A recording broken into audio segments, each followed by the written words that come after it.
Carmélio, querida, por uma sua.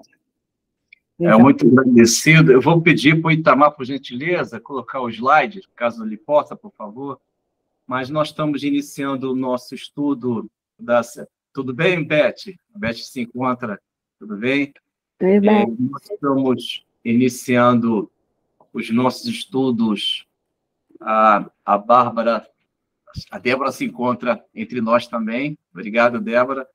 E nós estamos iniciando o nosso estudo da série André Luiz. Nós estamos na parte 15, em que estamos procurando desenvolver o nosso autoconhecimento através das orientações dos mentores dos livros de André Luiz, porque nós retornamos para a vida carnal, isto é, para a vida corporal, porque nós ainda somos necessitados destes conhecimentos que vão nos libertar.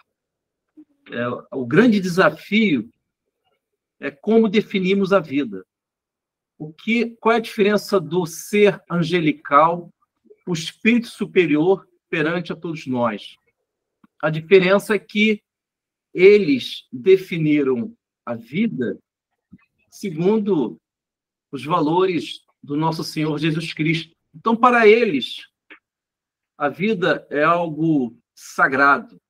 Para todos nós, humanidade, ainda vivemos uma mera existência. Valorizamos mais o que é transitório, somente o que é transitório. Valorizamos uma vida muito biológica, uma vida muito voltada ao mundo material, lembrando o perfil do apóstolo Tomé, em que Jesus, quando ele ressuscitou seguindo as menções da tradição cristã, na realidade, ele se materializou, ele retorna para o ambiente do mundo carnal e ele fala com Tomé, o apóstolo Tomé. Ele pede para o Tomé tocar nas suas chagas, nas suas mãos. E naquele momento, segundo os evangelhos, Tomé percebeu que devemos acreditar aquilo que nós não conseguimos ver. É o grande desafio das nossas vidas. Acreditar numa vida espiritual que ela acontece apesar da sua não visualização. E Jesus fala algo para Tomé e fala para todos nós. Bem-aventurados aqueles que não viram e creram. Então, meus amigos, vamos aprender a viver sem necessidade de tocar, de visualizar. Vamos acreditar que existe a vida espiritual e, ao acreditar que existe esta pátria espiritual, nós iremos conseguir relativizar a nossa dor, racionalizar as dificuldades que estamos passando e, ainda mais, iremos ter esperança. Esperança que vai nos alimentar para o dia seguinte. Então, nós estamos na parte 15 dos temas dos livros de André Luiz, em que existem 4 temas, 4 livros com seus capítulos. Vamos iniciar com o livro Libertação, capítulo 7, Quadro Doloroso, em que o assunto destacado para hoje são réus da própria consciência. Digo estas menções de André Luiz, que na verdade são palavras de Rúbio, é interessante, porque eles estão numa região sombria do umbral, numa cidade estranha, e eles estão ali trilhando nestas regiões difíceis, sombrias. Em um dado momento, André Luiz e Rúbio, que é o mentor que está orientando André Luiz, eles percebem em que estão diante de dezenas de quilômetros de abismos e cavernas. Vejam bem, meus amigos, André Luiz e Rubens estão numa região sombria chamada Numa Cidade Estranha, próximo dos abismos, e eles percebem os abismos, as cavernas, e existem milhares de espíritos que se encontram naquele ambiente. Espíritos que violaram as leis divinas de forma grave, são os homicidas, corruptos, fraudadores, aqueles que, lamentavelmente, viveram mais para o mundo do egoísmo, para o mundo material, do que o mundo da espiritualidade.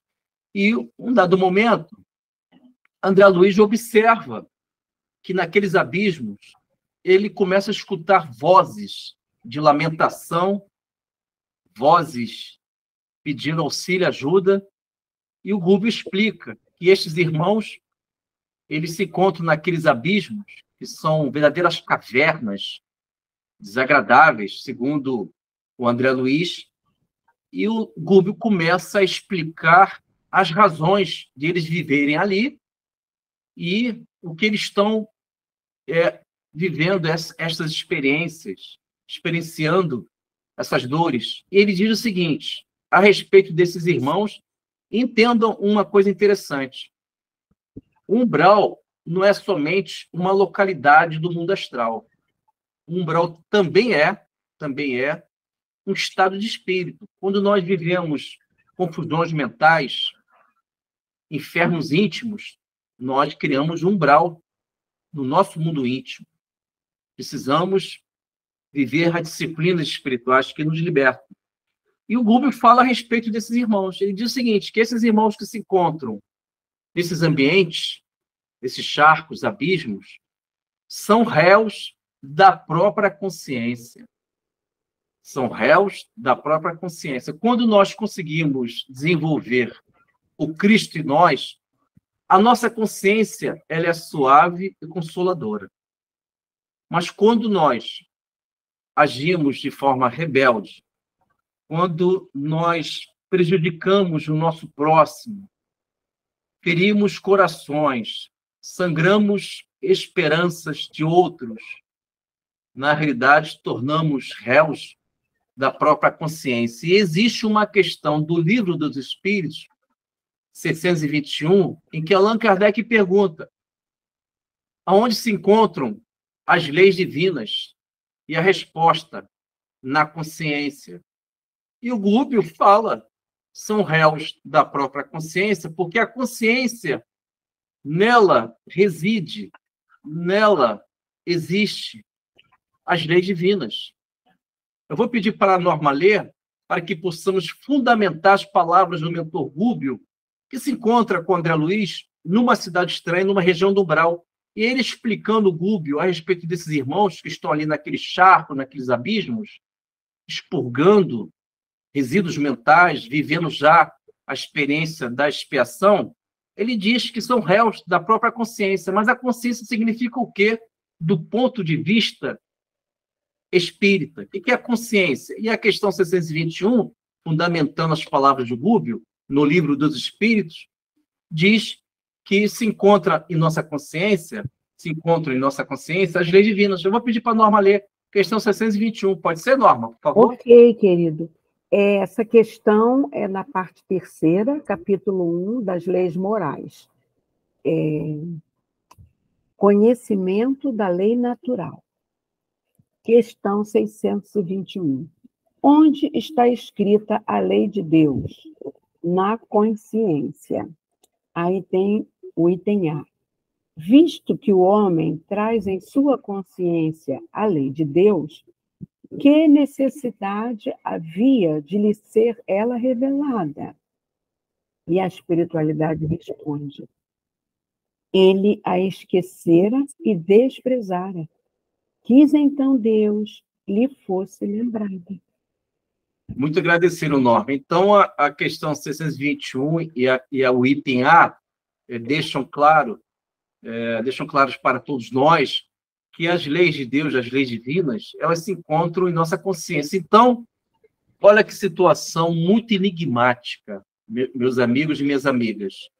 Quando nós erramos na reencarnação ou nas encarnações, ao errar e sem superar tal equívoco, nós nos tornamos naturalmente réus da nossa própria consciência. Então, o nosso psiquismo sente uma certa tristeza, a nossa mente sente uma inquietude porque existe no passado honesta reencarnação violações desta lei de Deus. E a nossa consciência, segundo a questão 621 do Livro dos Espíritos, quando violamos, nos tornamos naturalmente réus dessa consciência. Mas pensando na lógica inversa, se eu procuro viver que fora da caridade não há salvação, o amor cobre uma multidão de pecados, que brilhe vossa luz. Eu sou o sal da terra, a luz do mundo, para todos aqueles que se aproximam de mim. Eu procuro viver na fé da água viva do Senhor Jesus, no deserto da minha vida. Se eu consigo desenvolver essas virtudes, a minha consciência ela passa a ser uma fonte de consolação. Eu me sinto bem comigo. Eu vivo em paz. Ao violar as leis divinas, me torno réu diante da minha consciência, porque é na consciência que se encontra a lei de Deus.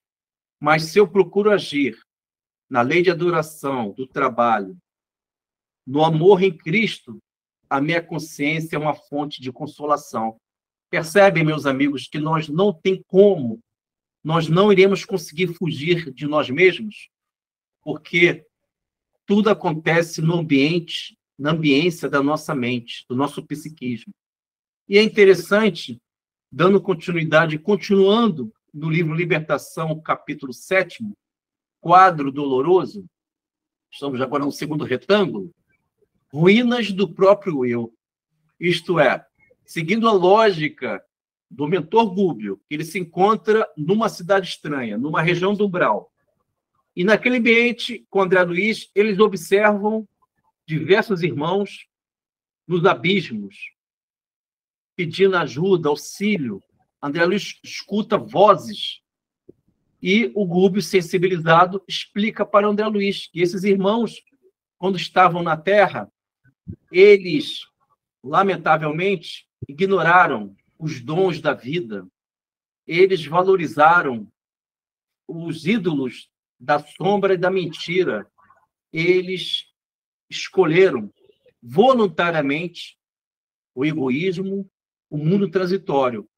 Então, eles criaram no seu ambiente mental, no seu psiquismo, na sua vida íntima, uma espécie de prisão, porque só é réu aquele que está aprisionado.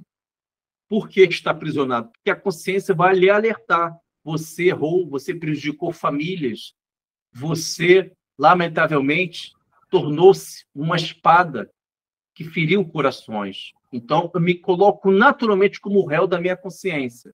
Mas com a reforma íntima, eu avanço. Se eu consigo viver literalmente o que Jesus diz no seu evangelho, quem quiser seguir os meus passos, negue a si mesmo, tome sua cruz e siga-me. Negar a si mesmo é negar o passado, os seus arrastamentos e tendências. E aí eu gero a boa resistência. Mas se eu não quero estudar a vida, aí eu vou viver as ruínas do próprio eu, seguindo o retângulo posterior do livro Libertação, capítulo 7, quadro doloroso. Estamos continuando. Ruínas do próprio eu. Vamos entender isso. O nosso Gubbio diz o seguinte para André Luiz, falando a respeito desses irmãos que se encontram nos abismos. Ele diz, são réus da própria consciência, personalidades que alcançaram a sobrevivência sobre as ruínas do próprio eu. Olha só a mensagem que Gubbio está dizendo. Quando nós prejudicamos vidas, quando nós transgredimos as leis naturais, as leis divinas, criamos de nosso eu uma espécie de uma ruína. É um ambiente difícil de você viver, mas está dentro de você, não está fora. Você é obrigado a conviver com problemáticas do passado, com seu temor. Você é obrigado a conviver com aquelas personalidades contraditórias. Isso são ruínas do próprio eu. Mas tudo isso existe para que possamos sair dessa condição de ruínas do próprio eu. A nossa personalidade, ela tem que se voltar para o ideal maior, superior. E como podemos alcançar esta beleza? Primeiramente, entendendo uma questão chave da nossa vida no Livro dos Espíritos. Essa questão me ajudou muito e tem me ajudado. Recomendo a todos. Questão 924 do Livro dos Espíritos. Allan Kardec pergunta quando existe uma situação que independe da gente, uma situação que independe. É uma tempestade perfeita que vai chegar e vai alcançar todos nós. A pergunta é próximo disso. A resposta, de forma resumida, a Norma vai ler, diz o seguinte: resignação. Eis aí uma orientação para a nossa reencarnação. Se você fez tudo o que é possível, você tem firmeza em Cristo, você é firme no Evangelho do Senhor Jesus. Resignação ativa, isto é uma espécie de conformação, uma coragem em que você vai segurar aquele momento para melhor agir. É uma atitude muito sábia, porque a resignação ela faz com que você venha mensurar, ela faz com que você venha dimensionar qual é a problemática que se apresenta em sua vida. E aí vamos trabalhar com símbolos para entendermos esta resignação, que é a resposta da questão 924 do Livro dos Espíritos. Porque se você está diante de uma floresta escura da sua vida, você está diante de uma floresta. São as ruínas do próprio eu, seguindo aí a seta, o segundo retângulo, ruínas do próprio eu, palavras de Google. Então você está vivendo as ruínas do seu próprio eu. Você está triste, em depressão, uma situação difícil. Então você está dentro desse ambiente. E aí vamos trabalhar com este símbolo. Você está diante da floresta escura da sua vida. Mas você tem a resignação. Questão 924 do Livro dos Espíritos. Esta resignação, ela vai gerar em você uma certa cautela. Você vai mensurar, avaliar a problemática.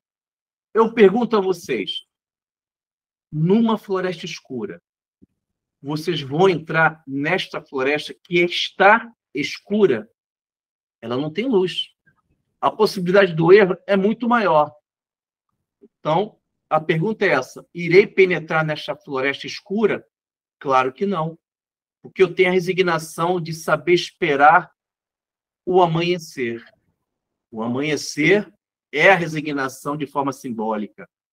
A resignação clareia os nossos caminhos, clareia a floresta escura da nossa vida. E ao amanhecer, os raios solares vão permitir que eu tenha o melhor caminho. E aí eu posso trilhar na floresta com a claridade do sol. Então, meus amigos, resignação é a claridade do caminho para que eu possa alcançar a saída das ruínas do próprio eu. Pode ler, Norma, questão 924 do Livro dos Espíritos, por favor. Perfeito. É na parte 4ª, capítulo 1, das Esperanças e Consolações.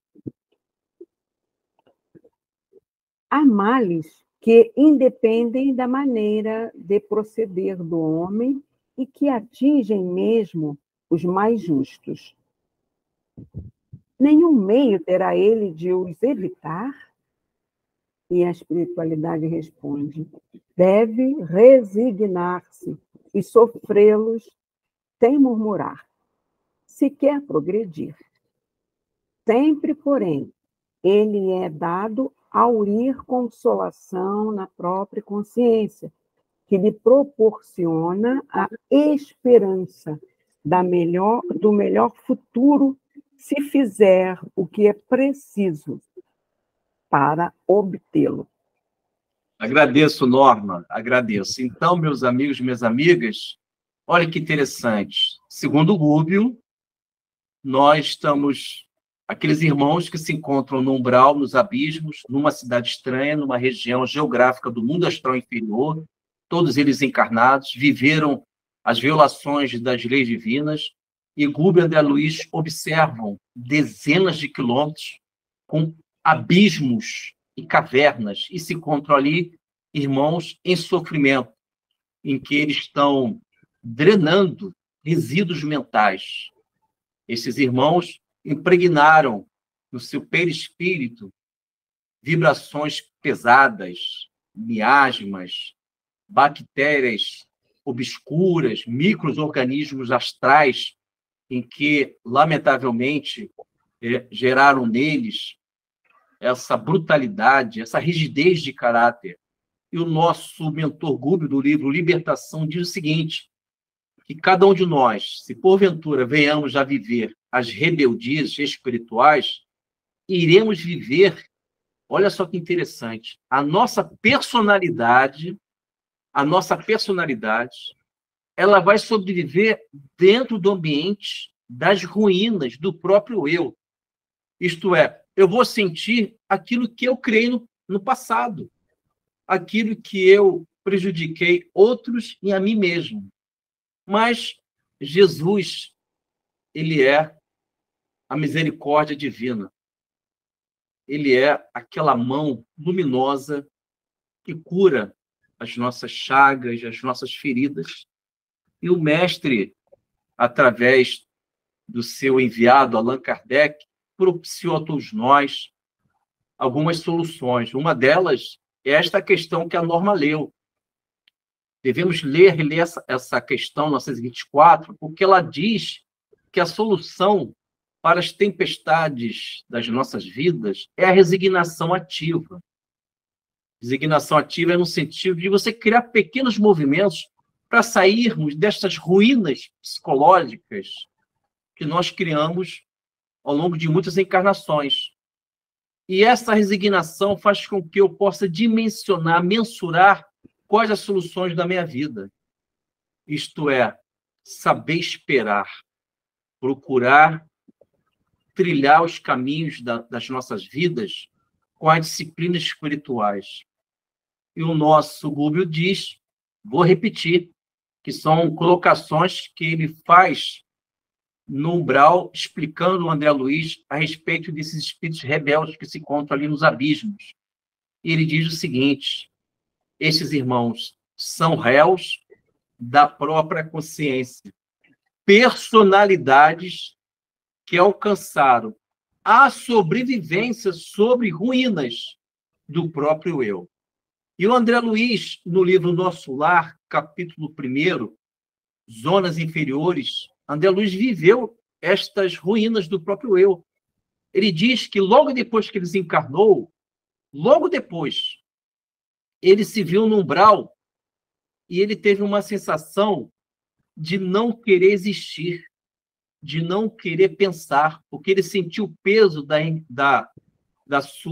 seu descuido reencarnatório, isto é, ele foi descuidado, sabemos que viveu o suicídio direto, o materialismo, ele viveu e, de alguma forma, ele ignorou uma relação da empregada, aquela irmã que servia a família da mãe dele, vocês lembram? O livro diz isso, que ele acabou se envolvendo, tendo uma intimidade excessiva com aquela empregada, aquela moça que servia aquela casa, ajudando, auxiliando, e ele se envolveu e depois abandonou ela. E ela reaparece na coluna espiritual Nosso Lar, no Ministério de Regeneração, naquele complexo hospitalar, um setor das chamadas câmaras de retificação, e ela estava cega. E a Narcisa leva o André até esta irmã, que é justamente a vítima de André Luiz, que ele abusou dessa menina, se envolveu intimamente, pelo menos esse é o entendimento do capítulo do livro O Nosso Lar, e depois ele não quis mais assumir responsabilidade. Ela deixou aquela casa e acabou se prostituindo, desencarnou cega, com a sífilis. E ela reaparece diante de André Luiz. E ela não percebe que é André Luiz. E o André Luiz vive as ruínas do próprio eu. Isto é, o passado reaparece. O passado se reapresenta. Para quê? Para que possamos educar nós mesmos. Então, meus amigos, a vida ele é algo mais profundo. Vamos sair dessa existência puramente biológica. Vamos além do cenário transitório, cenário material, para que possamos tornar nossa vida como uma projeção do Senhor Cristo. Vamos agora para o terceiro retângulo, que é o livro Missionários da Luz, capítulo 7, Socorro Espiritual. É um capítulo muito interessante que existem diversos assuntos. Eu destaquei hoje estes temas, estes assuntos, acidentados pelos próprios pensamentos, acompanhando a seta. Olha que interessante, pensamento pode criar acidentes. Vocês já ouviram falar nisso? Isso é revolucionário. Isso é revolucionário, porque se nós pensarmos algo muito negativo, isso aí, naturalmente, todos nós sentimos. Pensamentos sombrios, negativos, pessimistas, eles forçam o nosso coração a bater mais forte. O Elinho levantou a mão. Pode ser, Elinho. Fica à vontade. Elinho, pode falar, se quiser. Fica à vontade. Elinho, não sei se o teu áudio está funcionando, mas você fica... Eu acho que o teu áudio não está funcionando, Elinho. Bom, de qualquer maneira, eu vou dar continuidade, porque o áudio dele não está ligado. Ele está tentando falar, levantou a mãozinha.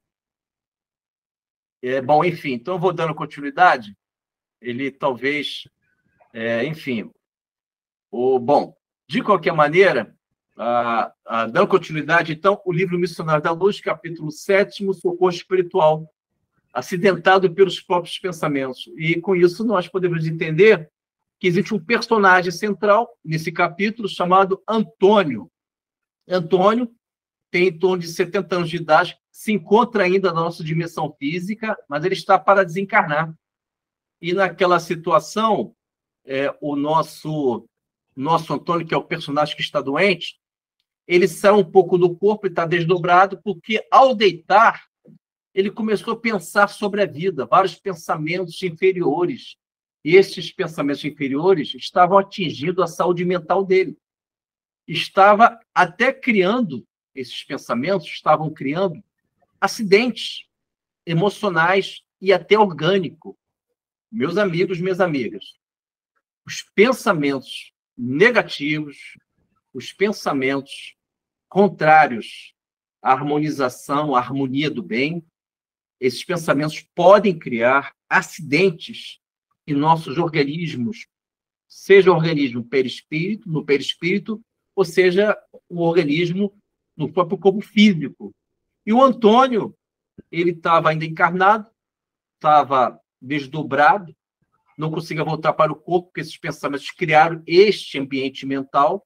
E, em um dado momento, a mãe dele, Justina, conversa com o mentor Alexandre no mundo espiritual, e André Luiz acompanhando tudo. A Justina chega: irmão Alexandre, meu filho está para desencarnar e não deveria desencarnar desde já, porque ele precisa resolver algumas questões. Mas ele está pensando de forma tão negativa que ele criou um acidente no seu organismo físico. Então, primeira lição: cuidado com os pensamentos sombrios. Podem acarretar problemas sérios em nossos organismos perispirituais e organismos físicos.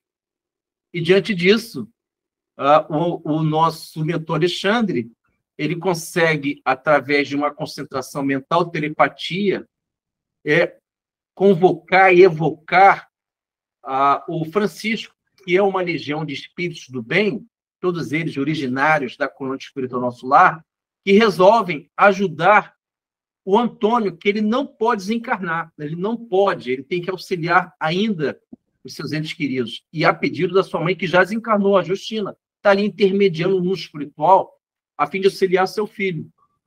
E o nosso Alexandre pediu auxílio ao Francisco, por telepatia. Francisco se apresenta com um grupo de espíritos originários do Nosso Lar, começam a dar um passe magnético no Antônio. E o nosso Alexandre, conversando com o Francisco, pede auxílio do médium Afonso, que está ainda encarnado, mas estão numa madrugada, e o Afonso está desdobrado, que é um grande médium.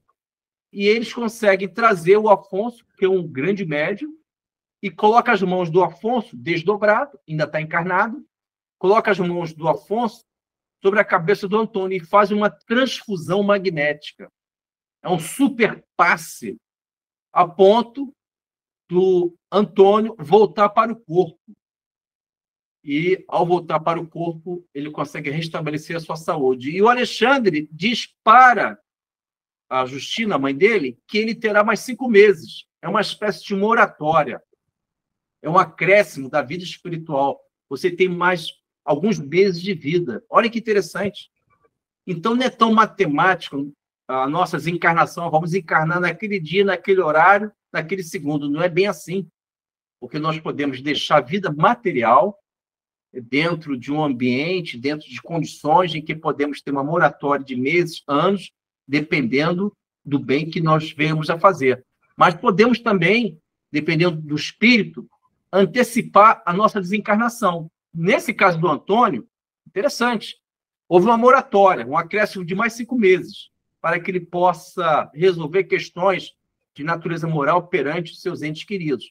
Então, ele ganhou mais 5 meses. Então, é moratória. Mas pode existir o inverso, quando o espírito é rebelde. Um exemplo muito interessante está no livro Os Mensageiros, capítulo, acho que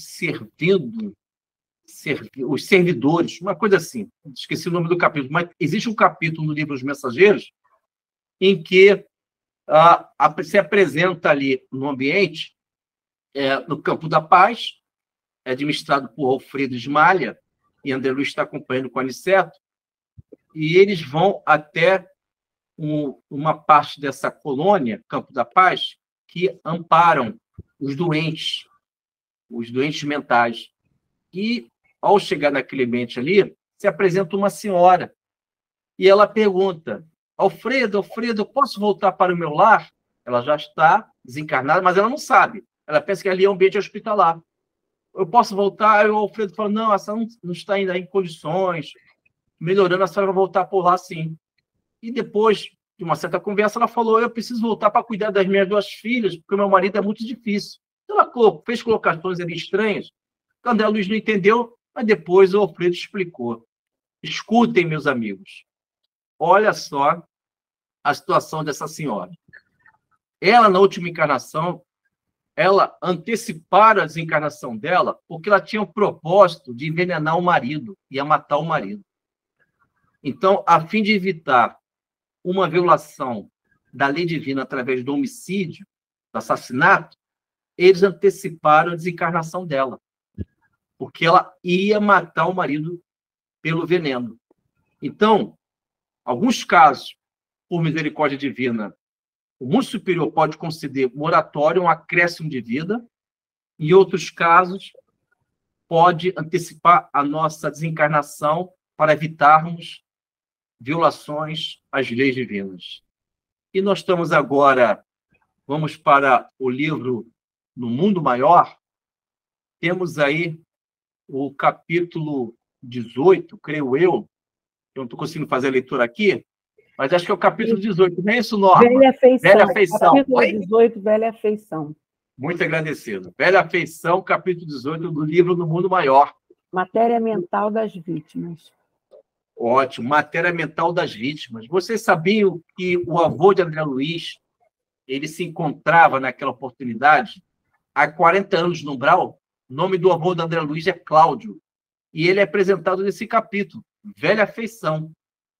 André Luiz não sabia, está com Caldeirado, no livro do Mundo Maior, que é o mentor que cuida de André Luiz, e naquela oportunidade, o André Luiz, andando naquela região do umbral, ele vê um grupo de irmãos pegando lama, mas, na realidade, eles, de forma alucinatória, eles imaginavam que era ouro. Mas que fenômeno é esse? Se os indivíduos eles estão desencarnados, eles estão pegando lama naquela região do umbral, mundo semimaterial, no astral inferior, e eles estão vendo ouro. E, segundo o relato de Calderaro, explicando esse caso, diz o seguinte: que esses irmãos que estavam ali eram um grupo de espíritos desequilibrados, com aspectos desagradáveis. Entre estes, o avô de André Luiz, chamado Cláudio, estava ali anos imaginando que era ouro, mas na verdade estavam pegando lama.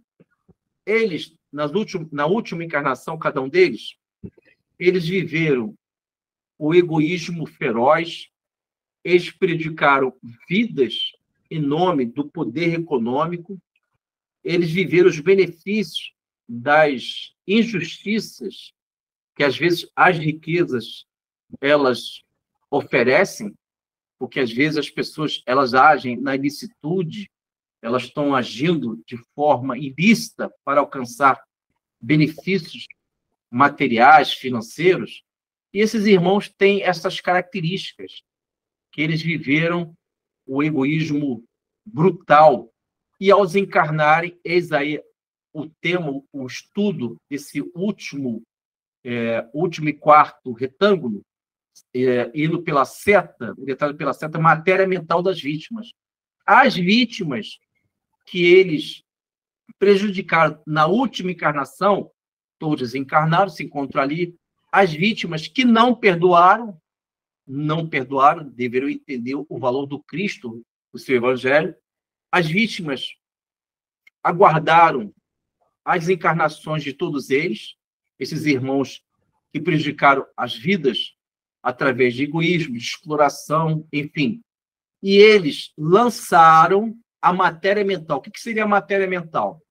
São vibrações, fluidos, emanações que se irradiam do nosso perispírito, do nosso halo vital, das nossas vibrações, que o tempo todo eu tenho um poder criador. Eu crio, forma pensamento. Eu estou emanando o tempo todo vibrações, que é a matéria mental. A minha mente está exalando uma matéria essencialmente refinada. E esta matéria mental, ela pode ser direcionada para o bem ou para um ambiente em que eu vou fazer apologia do mal, isto é, para o bem ou para o mal. Então, essa matéria mental, essas vibrações que saem da minha mente, elas podem ser direcionadas na oração, vai consolar. Eu posso direcionar as minhas vibrações ao destinatário que vai sentir a paz de espírito através da oração. Mas eu posso enviar a matéria mental que sai do meu psiquismo para ferir, para prejudicar, para hostilizar. E assim ocorreu. Esses irmãos que se encontram no umbral estão vivendo alucinações mentais. O psiquismo deles estão comprometidos, porque a matéria mental das suas vítimas criaram este circuito mental fechado. Eles não conseguem perceber que aquela lama não é ouro. Para eles, é ouro. Por quê? Porque suas vítimas, elas manipularam essas vibrações, e no mundo espiritual, no mundo astral, essas energias ficam mais ativas. E eles conseguiram lançar no psiquismo de cada um deles, já que esses irmãos, inclusive o avô de André Luiz, viveram os ambientes um ambiente muito, muito hostil, em que eles foram agressivos, eles foram insensíveis à dor alheia, às necessidades alheias. Então, meus amigos, as vítimas, quando não perdoam, elas exalam, elas lançam mentalmente, através do seu ectoplasma, através da sua forma de pensamento, das suas vibrações, elas lançam essa matéria mental com um propósito maléfico, dos quais aprisionaram esses grupos de espíritos que são devedores das leis divinas e estão ali vivendo alucinações mentais. Então, segundo esse capítulo 18, Ver a Feição, o André Luiz relata que estes irmãos, através dessas vítimas, ficaram no passado. Eles não conseguem avançar. A mente deles ainda estão vivendo cristalizações mentais, estão no passado. Além de fixarem as suas mentes no passado, existe uma ideia dominante, tudo baseado na matéria mental das suas vítimas. Eles permitiram, estão desequilibrados, A ideia dominante desses irmãos rebeldes que se encontram no umbral, objetos dessa ação vingativa das suas vítimas, através da matéria mental, estão lançando energia para esses irmãos devedores, eles têm uma ideia dominante de eles manterem essas ambições desequilibradas, este egoísmo, essa atitude de prejudicar a vida. Então, eles continuam no passado, impossibilitando a reforma íntima, a transformação para melhor. Porque o propósito da reencarnação é para que possamos alcançar grandes missões. E até vou pedir para a Norma, eu não sei se eu coloquei na lista, Sim. a questão 132, em que Allan Kardec pergunta qual o objetivo da encarnação. Porque devemos saber qual o objetivo, qual é o sentido da encarnação. É a resposta próximo disso, além de expiar, é também colaborar, ajudar o nosso Criador. Então, um dos objetivos da reencarnação é você resgatar, expiar o seu passado. Então, a questão 132, ela é muito interessante, do Livro dos Espíritos, para que possamos entender o valor da vida. Pode ser, Norma, por gentileza? Prontinho. É do capítulo 2, parte 2ª, né? Da encarnação dos espíritos, objetivo da encarnação. Qual o objetivo da encarnação dos espíritos? Deus lhes impõe a encarnação com o fim de fazê-los chegar à perfeição. Para uns é expiação, para outros, missão. Mas, para alcançarem essa perfeição, têm que sofrer todas as vicissitudes da existência corporal. Nisso é que está a expiação. Visa ainda outro fim à encarnação, a depor o espírito em condições de suportar a parte que lhe toca na obra da criação. Para executá-la é que, em cada mundo, toma o espírito um instrumento de harmonia com a matéria essencial desse mundo, a fim de aí cumprir, daquele ponto de vista, as ordens de Deus. É assim que, concorrendo para a obra geral, ele próprio se adianta. Aí tem uma notinha de Kardec. A ação dos seres corpóreos é necessária à marcha do universo. Deus, porém, na sua sabedoria, quis que nessa mesma ação eles encontrassem um meio de progredir e de se aproximar dele. Deste modo, por uma admirável lei da providência, tudo se encadeia, tudo é solidário na natureza. Muito agradecido, Norma. Então, um dos objetivos da reencarnação, e talvez seja o maior, e por sua vez o objetivo da vida, é alcançarmos a perfeição. Porque é interessante que a perfeição, para ser alcançada, precisamos de uma fórmula. E o Evangelho do Senhor Jesus, ele é um ambiente. O Evangelho do Senhor Jesus são as lições que nós precisamos. E nessa encarnação, nós talvez ainda não conseguimos atinar a entender a beleza do Evangelho do Senhor Jesus no tocante aos seus personagens que viveram próximo do Mestre. Vocês já perceberam que no Evangelho do Senhor Jesus existe a multidão que acompanha Jesus, e isso se encontra em todos os evangelhos. Sempre se fala em multidão e se fala de algum personagem que se aproximou do Cristo. Então, primeira coisa, estamos ainda na multidão ou somos aqueles personagens que tiveram a coragem de sair dessa multidão, dos condicionamentos, de agir segundo a manobra do grupo? Então, é interessante entender isso, sairmos da multidão.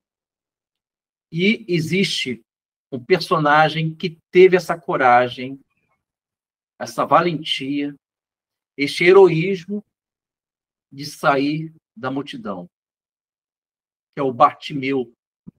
Vocês devem lembrar que existe um personagem chamado, na realidade, Bartimeu é classificado, é traduzido como filho de Timeu. Não é o nome próprio. Bartimeu, na tradução, é filho de Timeu. E a história de Bartimeu é muito interessante, que ele era criança e o pai dele era do exército dos judeus, e houve o conflito do Império Romano, o exército romano, com os hebreus. E prenderam o Timeu com o filho dele. O filho dele era criança. E, lamentavelmente, esses povos selvagens, o Império Romano, além de prender, muitas vezes matava o próprio opositor inimigo.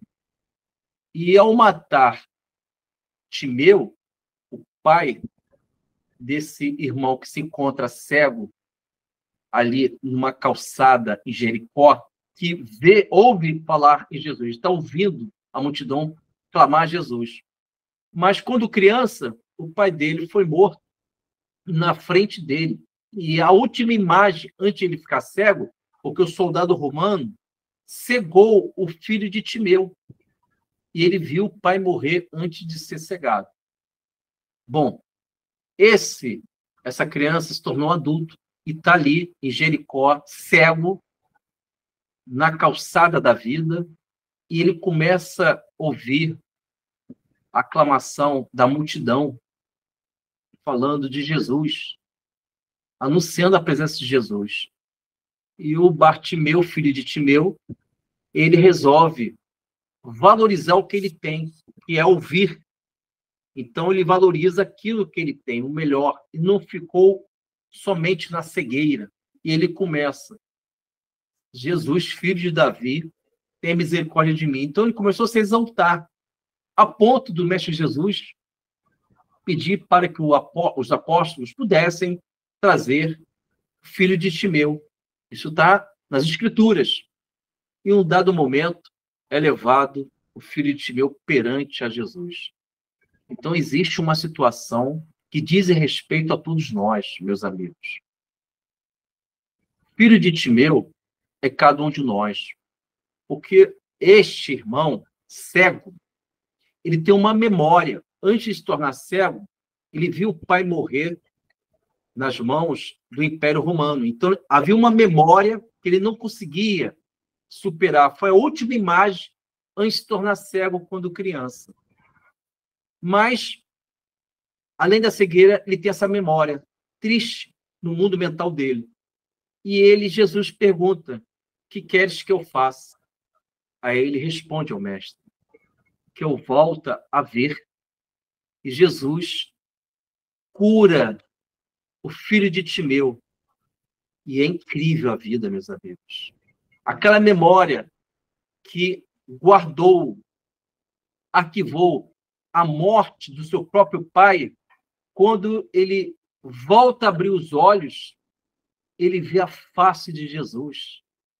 A face de Jesus dilui, dissolve esta memória que todos nós temos, memórias, arquivos de vidas passadas que trancam a nossa liberdade. Essas memórias, quando elas vivem as ruínas do próprio eu, quando estas memórias são réus da própria consciência, quando estas memórias elas criam, pelo pensamento, acidentes perigosos a ponto de vivermos prisões emocionais, o filho de Timeu, eis aí um personagem que devemos estudar ao longo dessa nossa encarnação.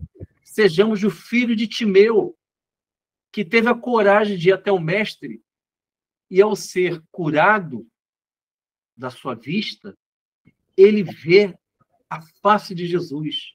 E Jesus curou não somente a visão do filho de Timeu, que era cego, mas curou a memória do filho de Timeu. A memória que precisamos curar, precisamos substituir nesta memória um histórico de ruínas, um histórico de trancas mentais, um histórico que cria em nós um labirinto confuso, de uma vida sem Cristo, uma vida confusa. E o filho de Timeu, ao ver Jesus, a sua face luminosa, cintilante, de um ser angelical, um Cristo, naquele instante, aquela imagem interior do Pai morto se desfaz, porque ele vê um Pai cósmico chamado Jesus. Então, o que estamos buscando nesta encarnação, meus amigos e minhas amigas? A cura da nossa memória, que esta memória ela arquiva muitas encarnações, acertos, progressos. No entanto, também esta memória ela arquiva as ruínas do eu, ela arquiva violações das leis divinas, transgressões das leis naturais, fixações mentais, ideias dominantes que tentam se apresentar no porão da nossa mente.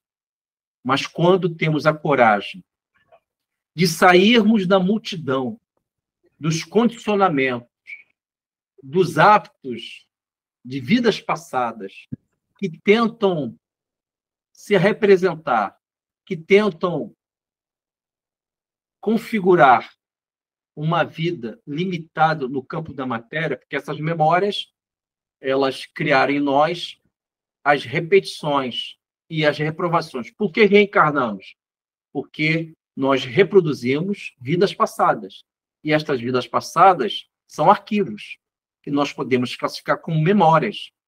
Mas se eu consigo sair dessas memórias, dessas multidões de ilusões, e eu consigo alcançar o Mestre Jesus, como assim aconteceu com o filho de Timeu, ao ver a face de Jesus, Jesus consegue curar, sarar, suplantar essas memórias para uma vida, um ciclo de vida superior.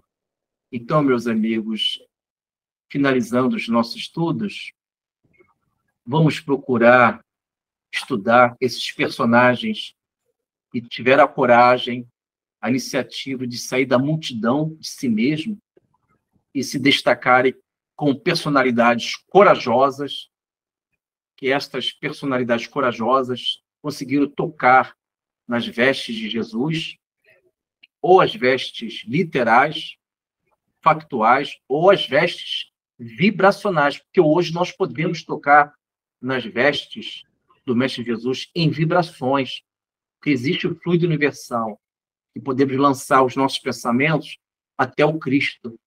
E com isso, substituir a memória com culpa pela memória da responsabilidade, da caridade, que tudo salva, do amor que cobre uma multidão de pecados.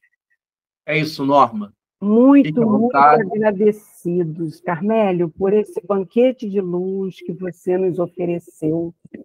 E estamos, assim, pedindo, então, a você para finalizar com a sua prece de agradecimento, ao tempo que te convidamos, se você puder, para ficar conosco no estudo do Livro dos Espíritos, tá, meu irmãozinho?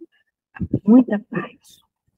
Agradeço. Então, vamos finalizar com as nossas orações. Já agradeço as presenças gloriosas de Débora, Norma, Elizabeth, Tamar e tantos outros. Elinho, você está me ouvindo. Você levantou a mãozinha, meu filho, mas só que você não liberou o áudio. Entendeu? Mas qualquer coisa, não vai faltar estudo que você um dia vai conseguir falar. Mas fiquei feliz com a tua presença, além de tantos outros. Então, vamos orar, finalizando os nossos estudos e pedindo ao Senhor Jesus, ao nosso Deus vivo, para que a nossa vida, Mestre amado Jesus, tenha um pouco de Ti, para que possamos entender o Teu cálice, a Tua taça, em que, na cruz, foi oferecido segundo os evangelhos, a taça amarga para o Senhor. Mas mesmo assim, o Senhor, no monte da cruz em Jerusalém, os últimos momentos que o Senhor esteve entre nós, na cruz o Senhor ensinou a todos nós que devemos morrer para o nosso ego ainda infantilizado. Na cruz o Senhor nos ensinou a sairmos das ruínas do nosso eu ainda cheio de infantilidade, rebeldia e inquietude. Então, mestre, que possamos ter a coragem de superar estas memórias com trancas mentais, estas memórias, mestre, que ainda, na sua maior parte, é um pântano. Quem sabe, Senhor Jesus, com a sua misericórdia, nesse pântano ainda possa nascer alguma orquídea de esperança, porque nesta encarnação queremos as tuas mãos curadoras das nossas chagas emocionais. Cicatriza, mestre, as nossas feridas, para que a nossa vida tenha um pouco de ti. O teu olhar em nosso olhar, mestre. A tua vida em nossa vida. Fique sempre conosco, graças a Deus.